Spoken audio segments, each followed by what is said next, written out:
Retired Congressman, the Honorable Ron Packard, turned 80 earlier this year, and for a great-grandfather his age, he keeps busy. He recently showed off a patch of his vegetable garden where he grew a bumper crop of tomatoes this past summer. 10 years into retirement, he enjoys a quiet life at home in Carlsbad with his wife of 59 years, Jean. Their children and grandchildren visit often. There are some noticeable public reminders about his 18 years of service in Congress. This Oceanside post office was named in his honor by an act of Congress in October of 2002. And then there's the California state route Highway 78 that runs through the North County. Highway 78 is officially named the Ronald Packard Parkway. When he was a member of the Transportation Committee, he helped secure millions in federal dollars to widen it. But I got the money to expand the freeway. It was bottlenecked. I'm not really anxious to have things named after me. I don't look for that kind of thing. It's not my style.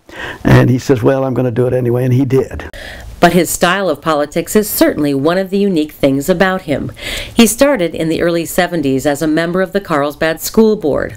Then he was Carlsbad's mayor from 78 to 82. In the fall of 1982, he ran for Congress as a write-in independent candidate after he lost the Republican ticket in the primaries. Local reporters were not sure he could pull off such a win. So I called the reporter back and I said, well, I'm going to win by 10,000 votes. He said, no, I've already checked. Well, the next day in the headlines, not only here, but the New York Times and the Washington Post and all these big networks had it on the front page. Packard loses in this special write-in. Kind of like Dewey and Truman, yeah. But 2 days later, when all of the write-in ballots were counted, he had won by about 10,000 votes. He was elected 8 times after that.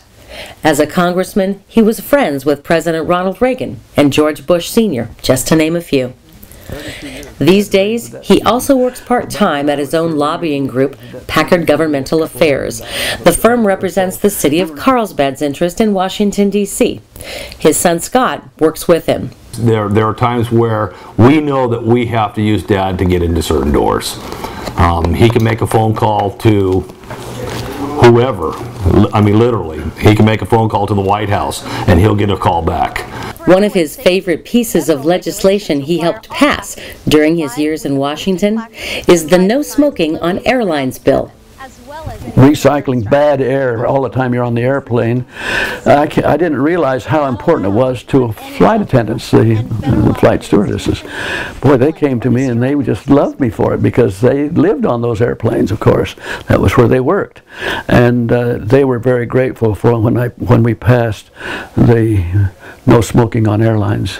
That was another good piece of legislation. With Packard's upbeat attitude about life, he still enthusiastically quotes himself with a phrase he used as a motto during his first campaign. To be a winner, a person must be willing to do the things that losers won't do. For Carlsbad Patch, I'm Judy Chauncey.